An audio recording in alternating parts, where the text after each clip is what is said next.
Hello. Today I'm going to be playing through The Cave of Time, the very first book in the Choose Your Own Adventure book series. Now, when I was a kid, I really loved this series.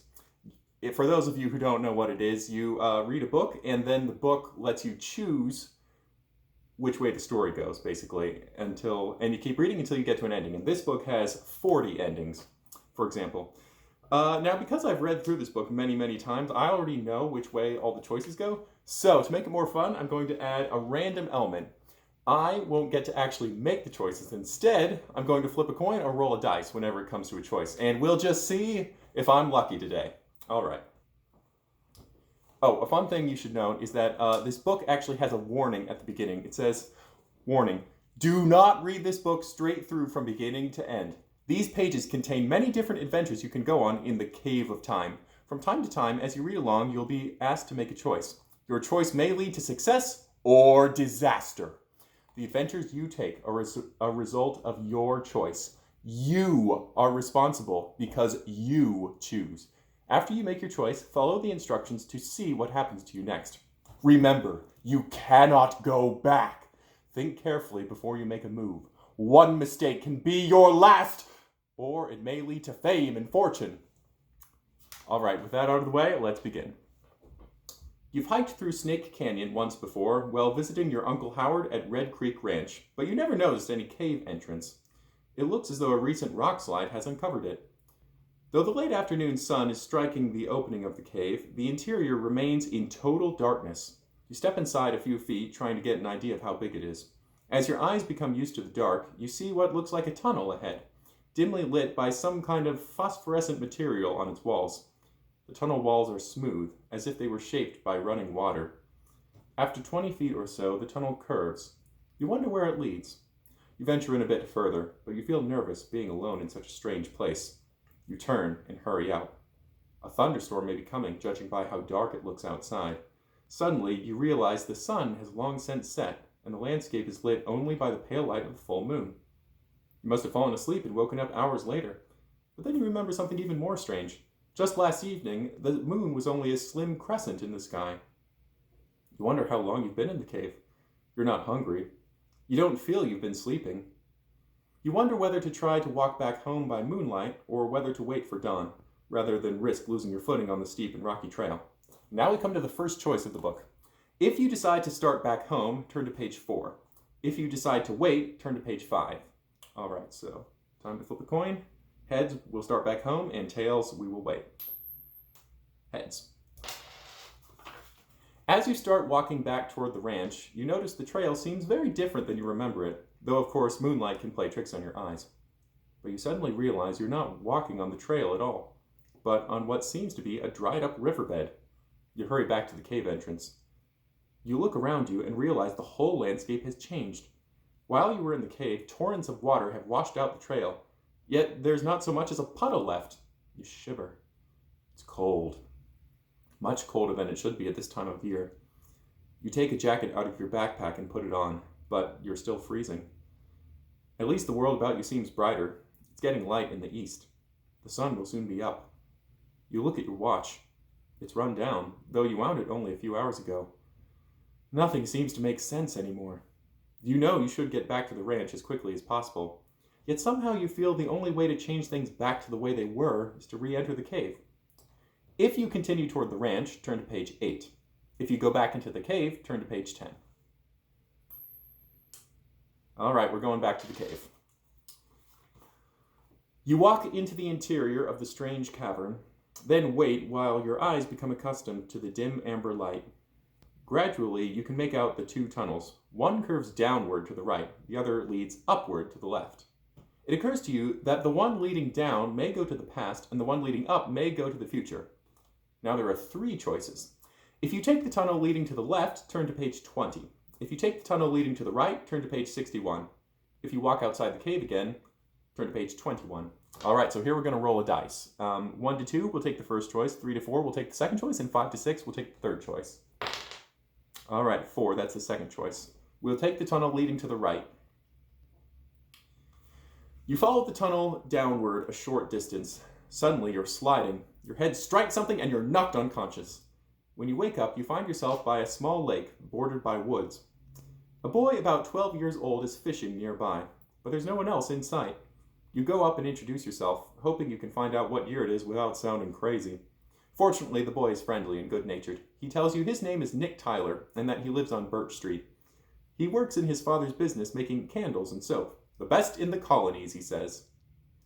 If you tell him you come from a future time, turn to page 104. If you try to make up a believable story, turn to page 106. Oh, landed on its side. Tails.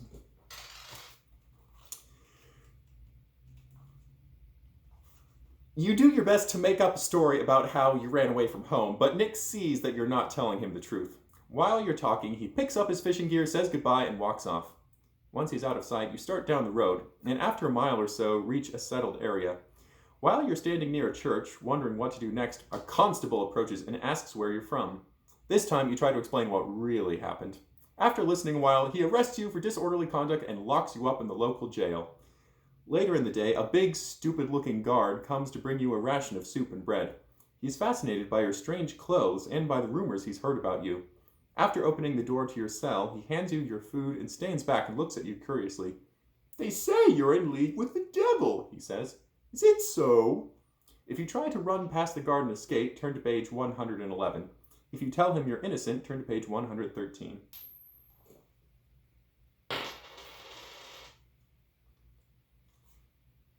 The guard is too startled and even too afraid to stop you as you dart past him and out of the jailhouse. You run down the street as fast as you can. As you stop to catch your breath, a thin, bearded man driving a coach pulls up next to you. "You seem to be in trouble," he calls out. "Can I be of help?" Too tired to make up any story, you begin to tell him everything that has happened to you. He is very excited by your story and invites you to a nearby tavern, where you have your first good meal since you left Red Creek Ranch. Your host hardly eats anything. He looks pale and seems to have a bad cough. When you finish recounting your tale, he says, "It is strange that we have met. I have tuberculosis, and no doctor in Boston can help me. My only hope is to reach a future time." "I think it's my only hope, too," you say. "If we help each other, I think we can find our way back to your time. My new time," he replies. The two of you shake hands on it and set out on your quest the next day at sunrise. Together, you are successful in finding your way to the present time. Your friend from the past is cured with the help of modern medicines and later becomes a history teacher who is known throughout the country for his amazing knowledge of life in colonial America. The end. So that's one out of the 40 endings in this book, and that is probably one of my favorite endings. The ending that would have happened if we tried to convince the guard if we were innocent is a pretty good one too, so I'll just share that one with you. We go back just to the last choice. When you tell the guard you are innocent, he scowls and slams shut the door of the cell. "You'll not take me to the devil with you," he calls back as he walks away. The next day, you are brought into a courtroom before a stern-looking judge. After hearing the charges against you and listening to what you have to say, he shakes his head and scowls angrily. Then he looks at the prosecutor and pounds his fist on the bench. "Your charge against this person is for disorderly conduct, but the specifications you give are strange clothes and telling stories invented by the devil. What you really are charging is witchcraft. There will be no such madness in my court, and let me have none of it again from you. Case dismissed." The judge not only sets you free, but afterwards gives you a home to live in and helps you on your way to a good and happy life in the 18th century. The end. Now that's a good ending too, but the goal in this story is kind of to get back home, so you don't really succeed in that case. Now the thing about these early Choose Your Own Adventure books, particularly this one, is that, as you'll see, there's not really a whole lot of a plot, kind of. It's just you, the reader, interacting with everything you come across. And the strength of a book like The Cave of Time is with 40 endings, you, the reader, really get into how mad the whole situation is. You really have no idea what's going to happen next. But it does mean that there's not a lot of opportunity for character development, for example. Let's try another story. So I'm going to go back to the beginning here. And this time, we will start back home again. But this time, instead of continuing to the ranch, or no, wait, we went back into the cave in our first choice, so let's see. This time, we will keep going towards the ranch. Okay. As it gets lighter, you realize you can't be on the right track. The canyon seems shallower than it was. The riverbed is strewn with boulders that were never there before. The cold wind chills you to the bone, yet it's the middle of summer. As you climb to higher ground to get a better view, you notice patches of snow. From the top of a ridge, you survey a barren plain, frozen lakes, and in the distance, a massive range of snow-covered mountains. You begin to realize you are not merely lost, you are lost in time, and you have somehow been transported to an ice age that occurred many thousands of years ago. You walk toward one of the cliffs that borders the canyon, seeking shelter from the wind, and notice an entrance to another cave. You're tempted to go inside, but you feel you should keep moving in hopes of somehow reaching familiar country. Could this cave be another entrance to the Cave of Time? Well, let's see. We can enter the cave or continue on foot. We're going to continue on. Turn to page 18. You continue on, following a trail leading up a steep incline. You hear loud trumpeting sounds from a nearby ravine, the sounds of a large animal. You climb over some rocks and find yourself looking down on one of the largest land mammals that ever lived, the woolly mammoth. Huge as this creature is, its size is exaggerated even more by its thick coat of wool. You are cold, desperate, and tired. From your rock ledge, only a few feet over the mammoth, you could drop down on its back, burrow into its warm wool, and ride where it takes you. We have a picture here. If you jump down on the woolly mammoth, turn to page 29. If you continue on foot, turn to page 30. Looks like we're going to keep going on foot. Riding on a mammoth might be fun if you were not cold and hungry and lost, but where would it take you? You continue walking, your spirit sinking. Just as you feel ready to sit down and cry, you see an opening in the ground. You crawl in on your hands and knees. It might provide some warmth, and it might lead to the Cave of Time. You find yourself in a tunnel. There are other tunnels branching off. You feel sure now you are in the Cave of Time. You're eager to take the next tunnel to the surface, but you want to travel a long way forward in time, so maybe you should take a tunnel further on. If you take the first tunnel you can, turn to page 54. If you take a tunnel further on, turn to page 92. Let's take the first tunnel. You enter the next tunnel you come to. It becomes smaller and smaller until you must crawl. You continue this way for almost an hour. Finally, your faith is justified, for you smell a fresh breeze blowing across a field of new mown hay. A moment later, you're blinking your eyes in the bright sunlight, looking at a beautiful meadow nestled between gentle hills. A dozen or more cows are grazing near a meandering stream. In the distance is a dirt road. A farmer is sitting on a cart filled with hay. A dapple gray horse is pulling the cart toward a big red barn in the distance. From the other direction, you hear the mournful hooting of a train whistle. You turn around and see that you are only a few hundred feet from the railroad tracks. The train is chugging around the bend, puffs of black smoke rising from its coal-fired steam engine. You're out of the Ice Age, all right, but not exactly in your own time. The train slows down as it approaches you, and you smile as you see the reason why. The cow is standing on the tracks just ahead, looking as if it would not move for anything. The train pulls to a stop, and a man jumps down from the cab, waving a coal shovel at the cow, which waits almost until the man is upon her before strolling back into the pasture. At that moment, you realize you could easily climb onto the back of the train. If you climb on the train, turn to page 94. If you go to the farm, turn to page 98. If you go back into the tunnel in hopes of finding your way back to your own time, turn to page 101. All right, 3 choices here. Let's climb on the train.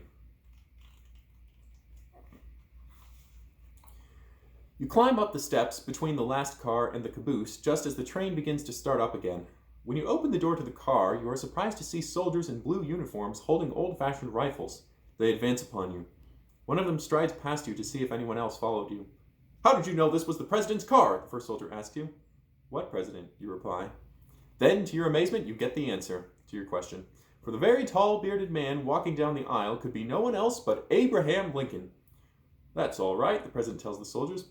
"I could use some company right now. You may stay until we reach Gettysburg," he says to you. "But maybe you should get off at Parkersville. I know of some good people there who will help you out." If you stay on until Gettysburg, turn to page 96. If you get off at Parkersville, turn to page 100. Guess we're getting off at Parkersville. It's less than a mile to Parkersville, and the president shakes your hand and wishes you luck. One of the soldiers arranges with the station agent for a carriage to take you to a farm owned by an old friend of his. You soon become a member of the family. They are good people and make you feel very much at home. You are surprised to learn, however, that they plan to sell their farm and move to California. The new life in the West they describe is so appealing that you decide to go with them. You never regret it, except sometimes you wish you could see your own time again. The end.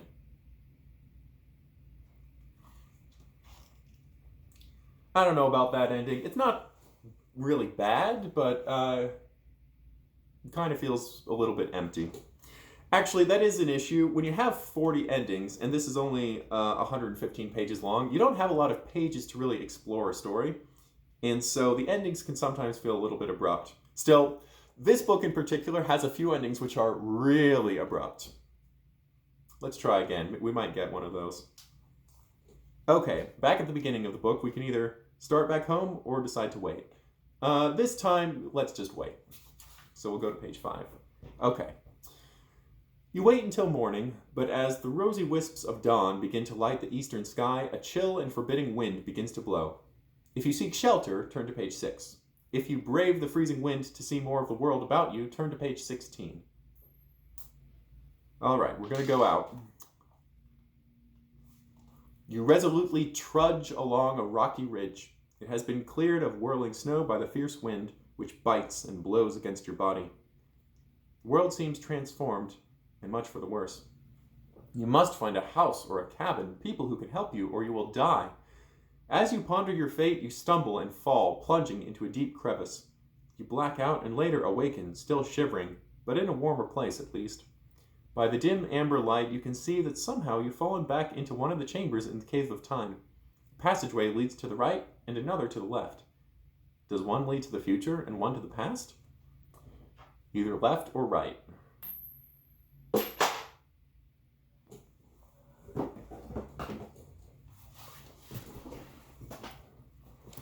One second.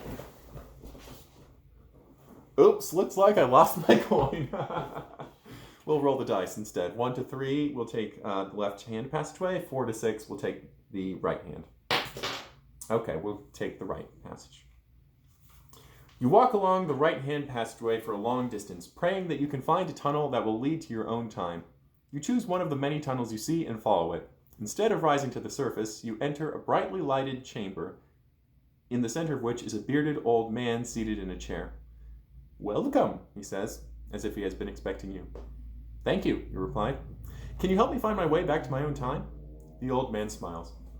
"First of all," he says, "tell me why you want to return to your own time instead of another time." And we have 4 options here. If you say, "Because I want to be back with my family and friends," turn to page 43. If you say, "Because I don't want to take a chance of being in a bad time," turn to page 41. You say, "I would like to try another time, but only if you can assure me that I'll eventually get back to my own time," turn to page 44. If you say, "Who are you?" turn to page 45. Well, that one's funny, so let's try that. "Who are you?" "I am a philosopher," the old man says, "who, when asked to choose a time, instead chose timelessness, so that although nothing would ever happen in my life, I would have all the time in the world to think about it." Are you happy with your decision? No, because philosophy is nothing outside of time. Take the tunnel to your right, return to your own time, and let your life be your philosophy. The end. Let's see what the other endings do. Okay, so if we say I'd like to try another time, but only if you can assure me that I'll eventually get back to my own time. "Ah, you are a shrewd one," the old man says. "You'll try to get 2 loaves of bread rather than settle for 1. Well, I'll show you one other time, and if you don't like it, just say so, and I'll return you to your own time, if there's time to do so. Take the tunnel to your left." You follow his direction, walk through the tunnel, and come out onto a city street. Instantly, you realize there's a war going on. Bombs and rockets are exploding all around you. You cry out to the old man, asking to be returned to the Cave of Time, but there's no time left. The end. That's one of the really bad endings in this book. Not the worst one, though. I mean, you're dead. It's basically the worst. But there are lots of other ways you can die, too. Okay, if you say you want to go back to your own time because I don't want to take a chance of being in a bad time, the old man says, I can understand why you don't want to take a chance with another time. For other times are perilous and filled with evil people and evil deeds. You are wise to avoid them, and I will gladly direct you back to your own time, which you should know is no better and no worse. The end. Okay. And if you say, because I want to be back with my family and friends, why do you want to be back with your family and friends? The old man asks. Because I'll miss them and could hardly bear not to see them again, and my family and friends would be sad not to see me. You think of others, and you think of yourself too, he replies. That is a good reason to be in your own time. Take the next tunnel to your right, and you will find your way there. You have chosen to have only one time, have you not? That is true, you reply. Then make the most of it, he says, with one hand outstretched to wish you well. The end.